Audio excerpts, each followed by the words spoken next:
hello guys কি খবৰ মাত্ৰ এঠাৰ পৰা আহি পাইছো গৰমে ভাগৰে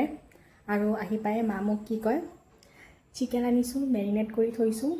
অকমান পোলাওকে বনা যা চিকেন পোলাও বনাও মোৰ ষ্টাইলত চিকেন পোলাও বনাও আজি একদম ইজি পিজি ৰেচিপি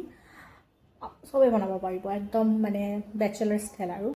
ইয়া হৈছে মেৰিনেট কৰি থোৱা চিকেনটো ইয়াতে দৈ দিয়া হৈছে তাৰ পাছত হালধি গুড়ি যি মছলা আমি দিও আৰু নৰমালি চিকেন বনালে ভিজাই থোৱা হৈছে অকনমান সময়ৰ বাবে আধা ঘণ্টা 40 মিনিট মানৰ কাৰণে ভিজালেই হৈ যাব এতিয়া আমি তেলত দিলো গোটা গৰম মছলা আৰু অকনমান ভাজি লম তাৰ পাছত পিয়াজখিনি দি লম আৰু পিয়াজখিনি এনেদৰে অকনমান গোল্ডেন হোৱালৈ ভাজাটোৱে মেইন তাৰ পাছত চিকেনখিনি দি দিলো গাইস মাংস উতলি আছে আৰু লগতে মইও উতলি আছো গৰমতে গৰমটো কেতিয়া কমিব কিন্তু মাংস বনা এই যে ভাগৰে জগৰে আহিলো মাংস বনা কিবা বনা দিয়ে নবনা মাংস বনাওতে যি বাচন ওলাব একদম লগে লগে সাফা হ'ব লাগিব প্ৰমাণ দিয়ে এই চাও অলপ আগতে মাংস মেৰিনেট কৰা এই চৰিয়াটো ঢাকন দিয়া কাঁহীখন চামুচখন প্লেটখন সব আৰু মই যে পিনে ইমান কষ্ট কৰি আছো মোৰ লগত কোন ৰখি আছে জানে নে নাই জয় আমাৰ জয় বাবা ৰখি আছে মোৰ লগত ইমান ধুনীয়াকৈ ই কিবা এটা বনালে ৰখি থাকে নহয় আৰু এইফালে বেমাৰী মাংসৰ গোন্ধত একেবাৰে খাৰ পাই গৈছে কি কৈ আছিলা মা মই গালি খাই মৰিম আজি খাটাং মৰিম আৰু আজি মই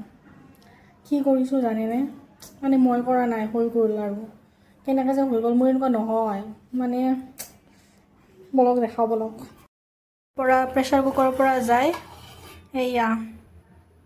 ইয়াতে আহি পালে পোলাও কিবাকে আৰু মাথা লগাই আৰু ইয়াতে বহাই দিছোঁ আৰু কিহৰ কাৰণে জানেনে নাই আৰু প্ৰেছাৰ কুকাৰটো কি অৱস্থা হ'ল জানেনে এয়া প্ৰেছাৰ কুকাৰৰ অৱস্থা গাইজ মানে মাংসখন হ'ব দি বঢ়িয়াকৈ ক'লোঁ নহয় অকণমান হৈ থাকক বুলি এনেকুৱাকৈ ভিডিঅ' এটা এডিটিঙত লাগিছিলোঁ মানে ইফালে পাহৰিয়ে গৈছিলোঁ জানেনে শেষতে আজি মই আৰু উপায় নাই পোলাওটো দেখিবলৈ হৈছিল এনেকুৱা মই আপোনালোকক জনাই আছোঁ এতিয়া খাই কেনেকুৱা হৈছে খাই মোটামুটি ঠিকেই আছিল দিয়ক তথাপিও মোৰ মনটো অকণমান বেয়া যিহেতু আগতে ভালদৰে বনাইছিলোঁ আৰু তথাপিও আপোনালোকে কিমানো আৰু মোৰ ভাল ভিডিঅ' চাব খোৱা জ্বলি যোৱা ভিডিঅ' চাওক আৰু